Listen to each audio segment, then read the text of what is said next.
route. Something, I repeat, has happened in the motorcade route. Who controls the past, controls the future. Who controls the present, controls the past.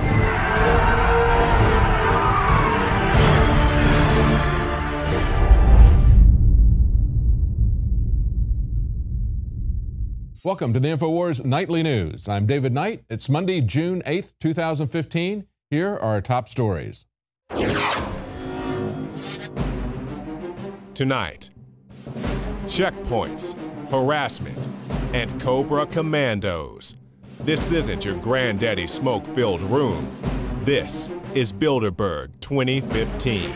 These are villains that showing off around boardrooms, they go, "We're liberal, did you hear? We want to help the children." I love being liberal. Never mind secret groups meeting in the Austrian Alps. Well, INFOWARS reporters are on the ground in Austria to cover the Bilderberg Group's meeting this week, but so are the police in massive numbers, very different from last year. Look at this article from Kit Daniels. Bilderberg cops have set up a Chernobyl-style exclusion zone around the secretive meeting of world leaders, and points out this is over 3 times the size of Manhattan. There's more than 2,000 police officers roaming the Austrian countryside, setting up roadside checkpoints to keep reporters and the public miles away from the Interalpen Hotel where the event is being held. And he sums it up by saying, simply put, the Austrian police are telling journalists they do not have access to a public area that is over 3 times the size of Manhattan, assuming the exclusion zone is roughly a 10-kilometer circle around the Interalpen Hotel, with it at the center. A very different situation than we saw last year in Copenhagen. Last year in Copenhagen, they had us just on the other side of a 4-lane road. We were able to watch people come and go. That was very, very unusual for any Bilderberg meeting. People were commenting about how unusual that was. Perhaps they were uncomfortable with reporters being as close as we were last year. We were able to see them talking with each other during breaks on the balcony and the terrace. We're able to see them going for jogs.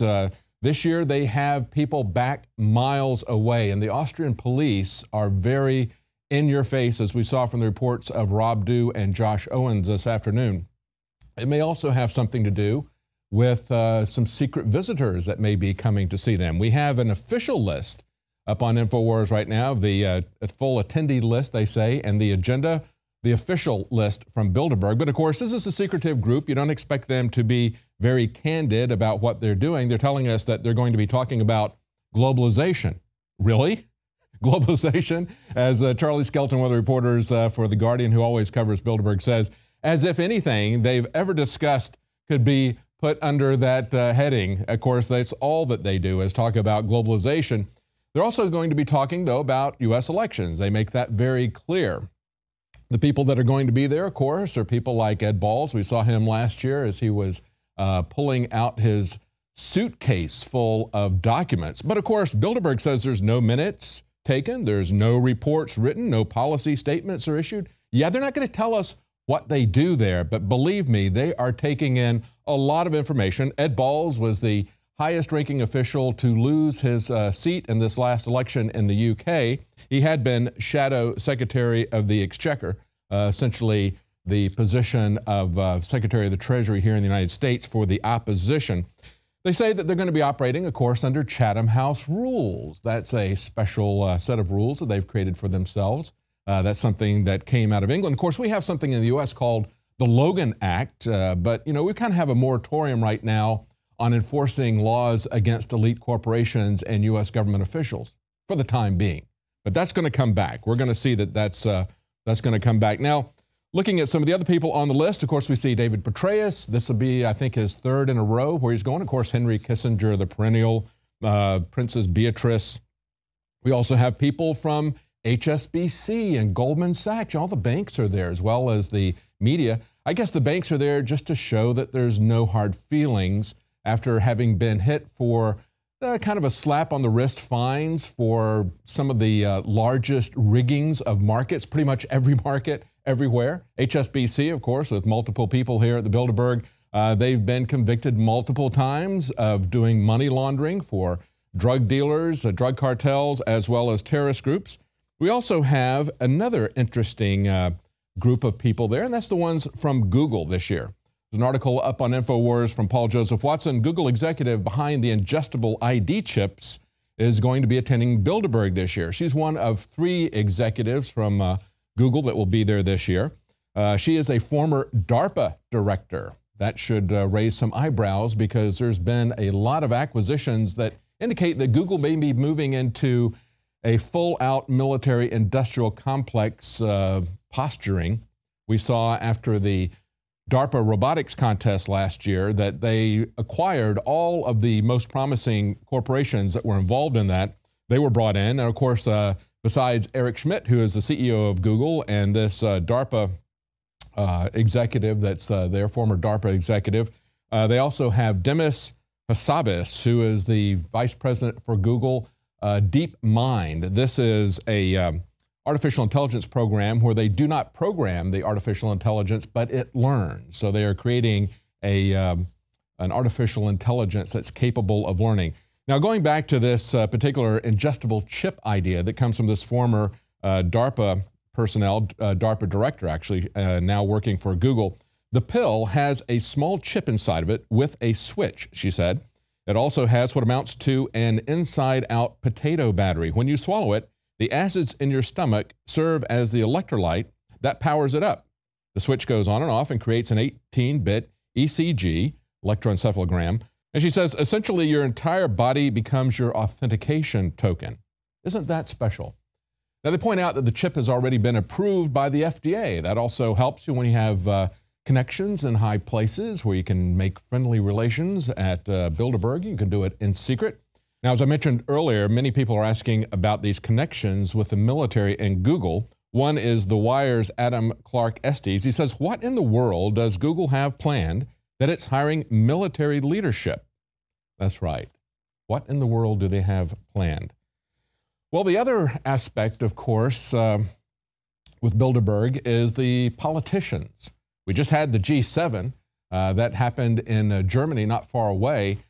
Now we have the people who are the real rulers, not the political puppets that they control. But of course, we will see political puppets making a visit, making an appearance here. As Steve Watson points out, looks like Bilderberg might be backing Hillary for the 2016 presidency. Certainly, she has a strong supporter who is on the official attendee list. He points out the Bilderberg 2015 conference this weekend in Austria will focus, at least in part, they say, on the American elections.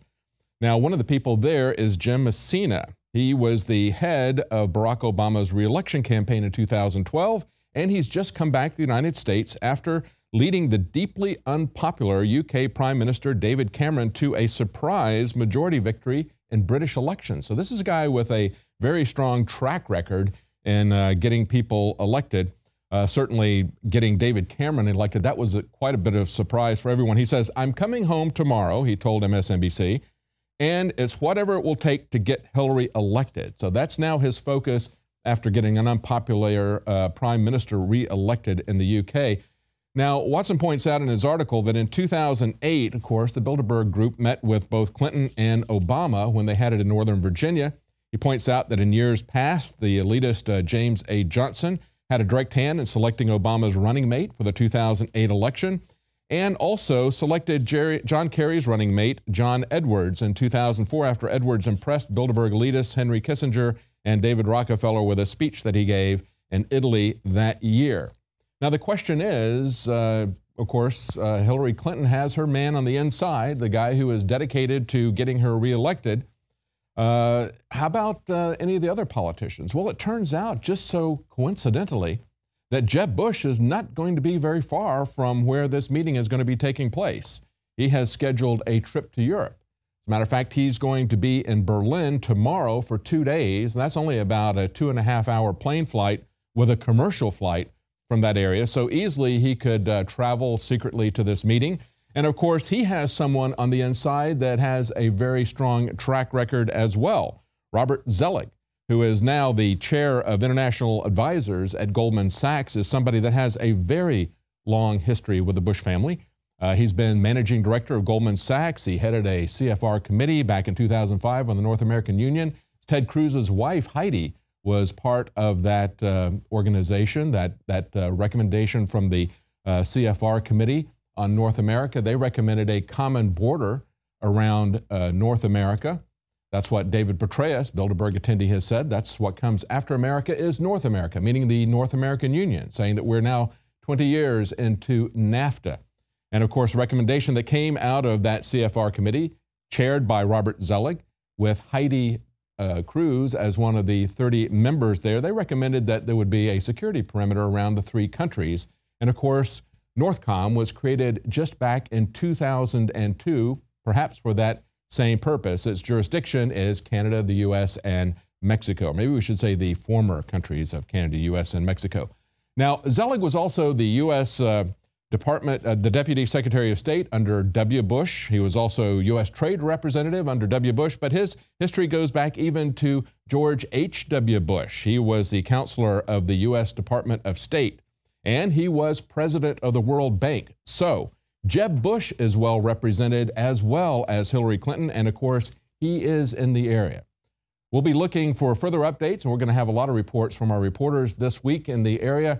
It's going to be hard for them to get the kind of shots that we did last year. If you look at some of these shots that we've got here, we were just, as I said, right across the street. We could see them coming and going very easily, so it was kind of easy to keep tabs on them. Perhaps this year is why they went to a remote location with such heavy security, with such a large perimeter, because perhaps they want to have some secret guests come in. Now stay with us right after the break. We're going to come back and we're going to talk about the Trans-Pacific Partnership and how that relates to this secretive organization that has been meeting for decades. Stay with us. We'll be right back. Now before us today are several trade agreements that are coming at us very quickly. Of course, we've now had the Senate pass a fast-track trade agreement. One of the senators who's looked at this, Senator Jeff Sessions, is outraged at what he has seen. And we're going to go over that in a minute. But I want you to understand where this is all headed. This is certainly not about trade.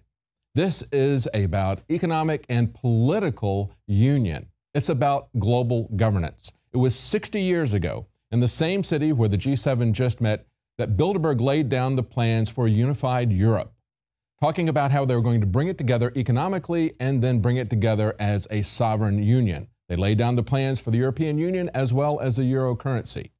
Of course, we had the NAFTA agreement that was created 20 years ago. David Petraeus says we now have a North American Union. We are now post-America.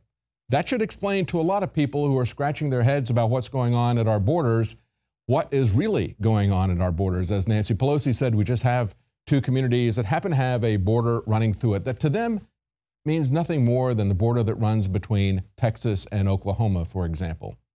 But it was 42 years ago that Zbigniew Brzezinski and David Rockefeller put together the Trilateral Commission, the goal of which was to unify the three blocks that they saw: North America, Europe, and Asia. And now we see that with these trade partnerships, but they are not partnerships. The words that no one will use, the word that no one will use is treaty. But Jeff Sessions, a senator who actually took the time to go down and look at one of these secret agreements, lays it out in a letter, a public letter that he put out. It's an open letter, but it's a letter to Obama. This is what he has to say.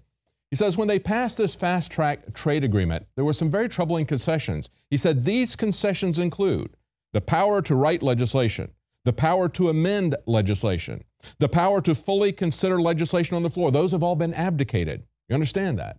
Okay, they're not writing this treaty. It's been written for them. They do not have the power to amend that treaty. They don't even have any power to control how that treaty gets to the floor. It will automatically get there in 45 days max. They can only accelerate it. They can do nothing to stop it, nothing to amend it. And he said the power to keep debate open on the Senate floor until cloture is invoked. In other words, they take away the ability to have a filibuster. And the most important thing, he said, is the constitutional requirement that treaties receive a 2/3 vote. You see, the TPA, the Trade Promotion Authority that just passed in the Senate, only received 62 votes. That should tell you something. That is the mechanism to pass these trade agreements that are before us. And it's not just the TPP or the TTIP, the Transatlantic and Trans-Pacific agreements that we've been talking about for a long time. There's now another agreement, the TISA, and there will be many more, because this fast-track trade authority is going to give to the executive, to Obama and to the president who comes after him, the capability to do executive trade agreements essentially without Congress's approval. Under fast track, there has never been a treaty that has been rejected. They have skewed it so much that it will not happen. He says the idea that it is a treaty, he writes, continuing on in his letter, is especially important. He says it's clear that it more closely resembles a treaty than a trade deal. Through fast track, Congress would be pre-clearing a political and economic union before a word of that arrangement has been made available to a single private citizen. But see, we are not stakeholders. We're not the ones who are creating this, and they say we don't have a stake. We're not allowed to see it, and of course, it tells you something, doesn't it, when our elected representatives are muzzled and gagged and controlled like this. It tells you who the real controllers are. That's why I say the G7 that everybody paid so much attention to, and now you see the media completely ignoring Bilderberg. Bilderberg is where the real power brokers go. Now, this is the thing that concerns him. It's not just the fact that the Congress, through this fast-track process, has essentially signed the Enabling Act of the 21st century. Remember, the Enabling Act of 1933 was when the Reichstag signed over all legislative authority to Der Führer, to Adolf Hitler. That's precisely what the Senate has done with this trade promotion authority, and they do not have the authority to do that. They have to follow the Constitution. I think we need to oppose this based on the fact that it is a treaty, and they cannot amend the constitutional requirements for passing a treaty by passing a resolution or passing a law. But there's something else about this that's even more troubling in the long run, and that is, even though they will not be able to amend this agreement, once it is passed, he points out there is a new transnational governance structure known as the Trans-Pacific Partnership Commission. This new governance commission, he says, has extremely broad powers. It will have the hallmarks of a nascent European Union with many similarities. This is the senator who has actually read the agreement. As I point out, there's only been a couple who have seen it. Rand Paul has seen it.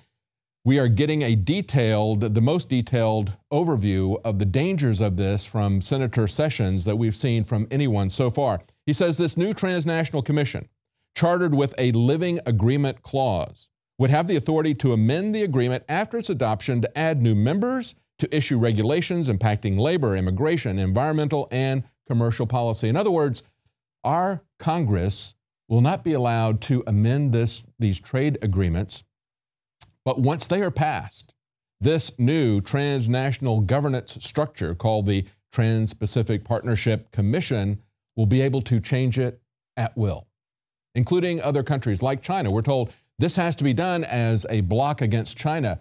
China could be admitted the day after this is passed by Congress. And then he finally points out, in effect, to adopt fast track is to agree to remove the constitutional protections against the creation of global governance structures before these structures are even made public. Congress, he says, should not even consider fast-tracking the transfer of sovereign power to a transnational structure before the details of that structure are made fully available for public review. Precisely. This is a massive change in sovereignty. And this is being done by the people who already have the power. They are rapidly consolidating power and wealth into their hands. We see this article today from INFOWARS. A billionaire warns us that social unrest is going to escalate as robots will fuel mass unemployment. Billionaire Johann Rupert says we're in for a huge change in society. He's a billionaire who made his money with Cartier jewelry and Chloe fashion. He said tension between the rich and the poor is set to escalate as robots and artificial intelligence will fuel mass unemployment. And of course, we've talked about this many times. The estimates range anywhere from 50 to 90% unemployment within the next 10 years. He says we cannot have 0.1% of 0.1% taking all of the spoils. Now, he himself has $7.5 billion. He says, though, how is society going to cope with structural unemployment and the envy, hatred, and social welfare? We are destroying the middle classes at this stage, and it will affect us, the global elite. He goes on to say, how is society going to cope with structural unemployment and the envy, hatred, and social warfare? We are destroying the middle classes at this stage, and it will affect us, in other words, the billionaires. He says it's unfair So that's what keeps me awake at night. Well, you know, there's some things that keep me awake at night too. When I look at where this is headed, it looks very bad. Look at this article from the Wall Street Journal talking about apartments in Hong Kong. Look at the future of Agenda 21, where they talk about mosquito apartments. These are apartments that are even under the 200 square feet, the apartments that are being touted to us by this Agenda 21, UN Agenda 21.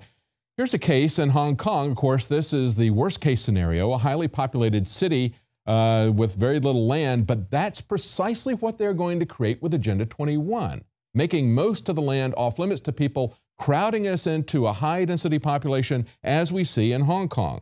So here we have an apartment with 180 square feet going for $500,000 US, $516,000. He says, even by Hong Kong's cramped standards, apartments are getting tinier and tinier. They're calling them mosquito-sized. He says this is part, however, of a broader trend of rising values of residential real estate in major cities around the world. Now, listen to this one. This is in a development called Montvert, also in Hong Kong. These are apartments that are smaller than 180 square feet. He said there were a lot of YouTube videos that are out showing people using their arms spread out to measure the living area. The living area is so small you can reach it by sticking your arms out on either side. How is this going? Now, as we see some of the billionaires concerned about this and concerned about how this is going to break down, we have others, like the CEO of Uber, who are rushing headlong into a future where they own everything and where they don't need any people. The question for Uber, I think, when he says, you're going to get to the point where our taxis are going to be very cheap once we get the driver out of the car. Once we have self-driving taxis, then the dude in the car goes away. It gets so cheap that private ownership of vehicles goes away. And I would ask him, if this is happening everywhere, not just in the taxi business, who's going to be able to afford to even ride in his cars? Of course, Uber is going to have transportation that is Uber always. He's going to be the one who owns everything. Look at what he just did this last week. They went to Carnegie Mellon, a place that has a very long history of robotics, of self-driving cars, and they basically hired away the entire robotics research staff. 40 key robotics researchers out of Carnegie Mellon essentially shut down their department. And then to try to make nice, they gave them a grant of several million dollars. They're able to do this because they can raise massive amount of money on Wall Street. They just raised $5 billion. Then they go out and they buy the entire engineering department of Carnegie Mellon. Now, of course, we've seen massive automation and displacement in other industries, for example, in agriculture.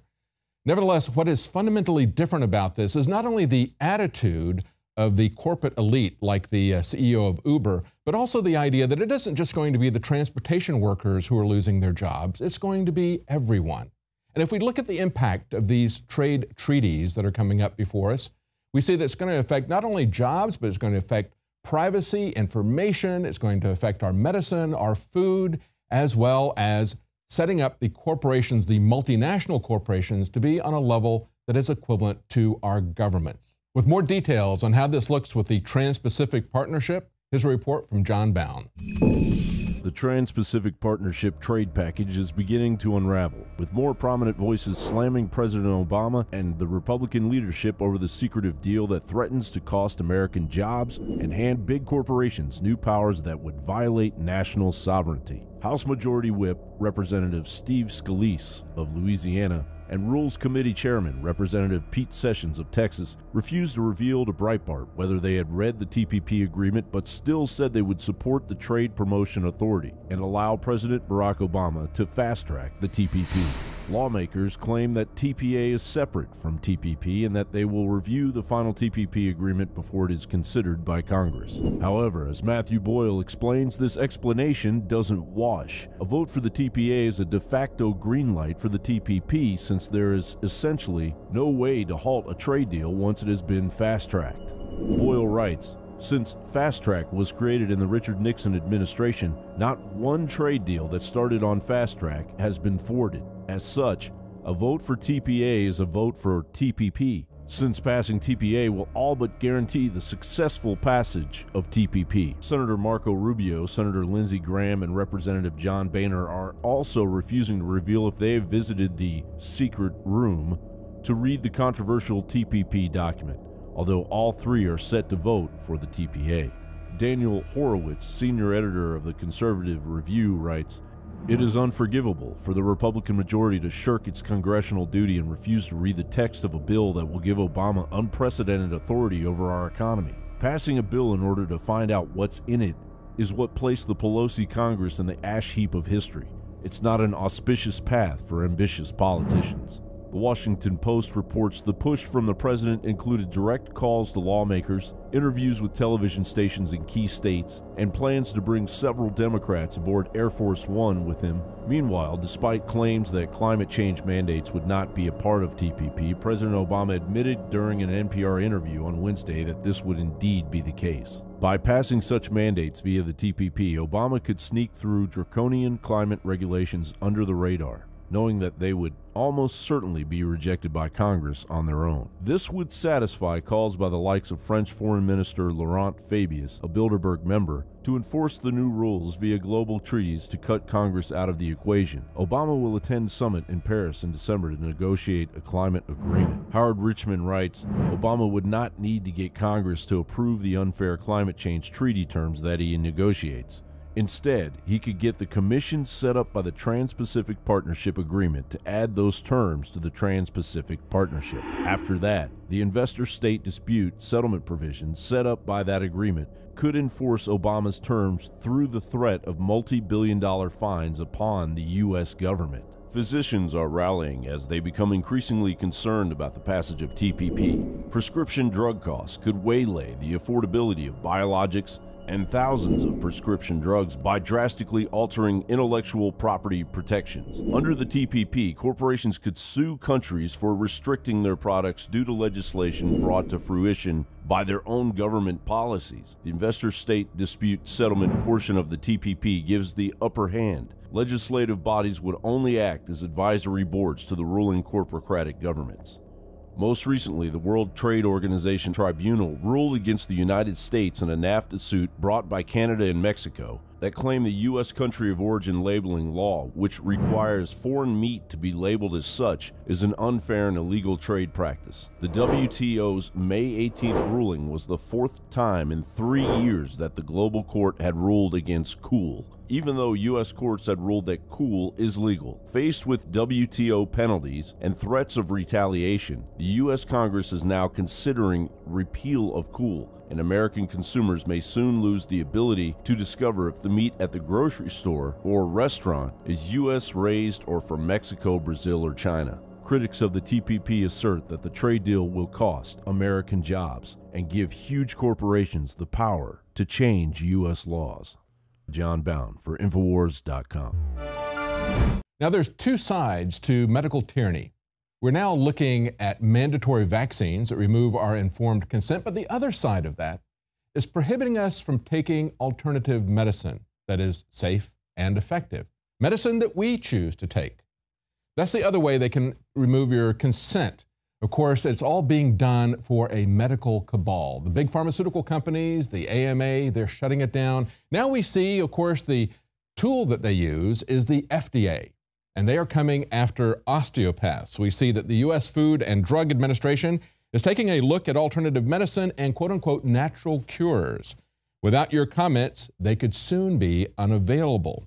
And as they point out, though homeopathy is one of the alternative medicines that carries a heavy controversial label, should the people not be able to pursue relatively harmless alternative medicine instead of choosing side effect riddled pharmaceutical drugs? In other words, you have the right to choose what you put in your body as medication. That's the essence of informed consent. And they can remove that by mandating certain things for you. They can also do that by prohibiting certain things from you. And of course, we see with the FDA the same kind of approach that we're going to be faced with these Trans-Pacific, Transatlantic partnerships, the kind of independent body that's, once it's created, is going to rewrite the laws without any input from the people. That's what we have right now in Washington. We have all these different organizations like the FDA, like the EPA.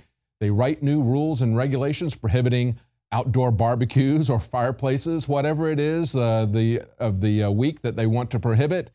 And we are essentially powerless to stop them. We have had the Congress abdicate its authority to them, and now they're about to do it on the international level. Now, one of the ways, of course, that we're very familiar with is marijuana. And of course, there's medical marijuana. We just had a law passed here in Texas that recognized that medical marijuana was the most effective treatment for certain types of epileptic seizures. Nevertheless, they still require you to go through the conventional treatment before you're eligible to try that. You have to be recommended by a doctor. And of course, the catch-22 in all this is that the federal government does not recognize officially medical marijuana laws passed at the state level. We can see how that's playing out in Washington state. This article from INFOWARS.com. Medical marijuana growers in Washington are facing prison. 3 of the Kettle Falls 5 are scheduled to be sentenced this week. Now, what happened is, and this is amazing the way they were railroaded through this trial, but this is something we have come to expect from the insane war on drugs, the war on drugs that gave us the idea of civil asset forfeiture, where they could charge your property with a crime, confiscate it without ever convicting you of a crime, let alone not even charging you with a crime. They could just say that your property was somehow tangentially involved and just confiscate it. Do it as a civil action so that they say that you don't have any rights under the due process guarantees of the Constitution.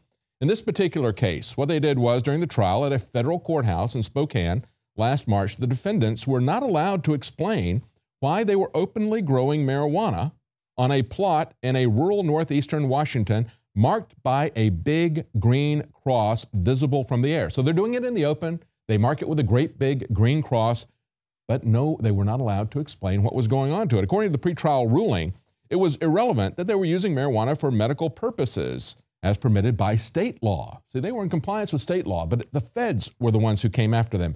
And the feds were the ones who prohibited them from saying anything about it being medical marijuana. They just came after them as if they were drug dealers, not as if they were complying with the state law. They say, although no one was supposed to talk about medical marijuana during the trial, the prosecution kept stumbling onto the subject because it was clearly relevant to the questions of where the pot went, which was central to the case.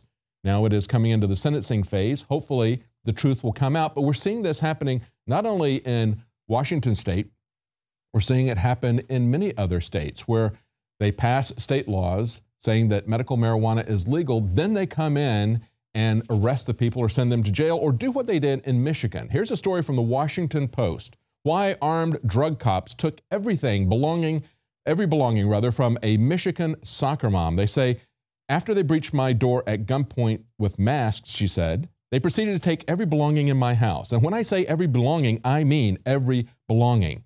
Her husband's tools, a lawnmower, a bicycle. They even took $90 worth of birthday money out of her daughter's pink bedroom, as listed in the summary of seized property that was compiled by the police. She said, my children's artwork was on the floor with boot prints on it. They hung my lingerie from the ceiling fan, she said. They took her vehicles, including the car seats for her small children. Why did they do this? She was a registered medical marijuana caregiver. And the police said this. They thought that she might be out of compliance. You see how upside down, how perverted our system of justice is. That they think that she might be out of compliance. They don't charge her with anything. She's not found guilty. They just go in and take everything, every belonging of hers. Then we see that, of course, the judge was even outraged with this. He said, why would you keep several items that are stated here, he asked the prosecution, unless you just want to be nasty about it? He said, I'm just saying that from a pure matter of acting like a decent human being, those things are not going to be necessary, ought to be given back. Even if the charges against them are dropped completely, the Washington Post points out, they will still face a steep legal battle to get all their stuff back, because it's very difficult to get seized property back even when you are found to be innocent, because it's not a criminal case. Under civil asset forfeiture, there's not an issue of guilt or innocence. They just take whatever they want. They can be vindictive and nasty about it, or they can take very valuable things and use it for their own personal gain. And we see that happening with law enforcement and with district attorneys' offices throughout the country. And then they point out another case, one other case, This is Jennifer Hensey.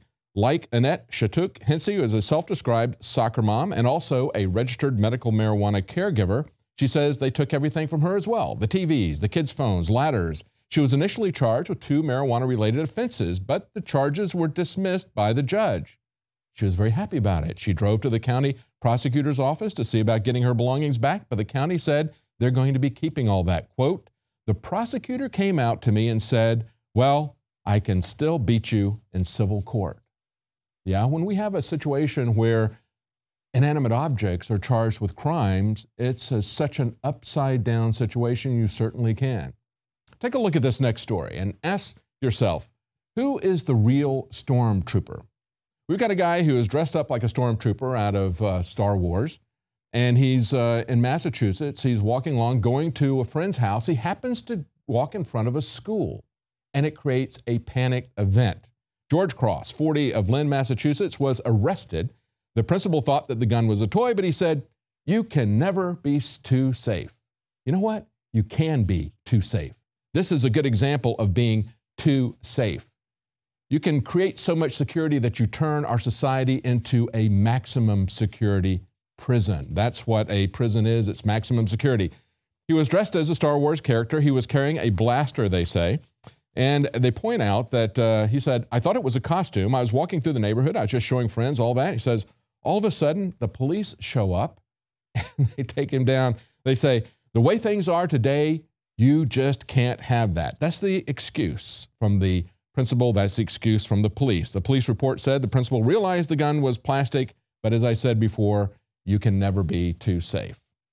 So who is the real stormtrooper? And can we have too much security? We can if it becomes our primary objective. Remember that there is no trade-off between liberty and safety. Slaves are never safe. And to the degree that you trade off your liberty, to that degree, you become a slave. Well, that's our news for tonight. If you're watching this on YouTube, please subscribe to our YouTube channel. If you want to see it every night as it happens, you can subscribe to our Prison Planet TV broadcast. That will allow you to share the news each night with 20 of your friends, as well as have access to all of Alex Jones's documentaries. Monday through Friday, we're here at 7 Central. Join us then tomorrow night. We'll have more updates on our reports from Bilderberg. Dave,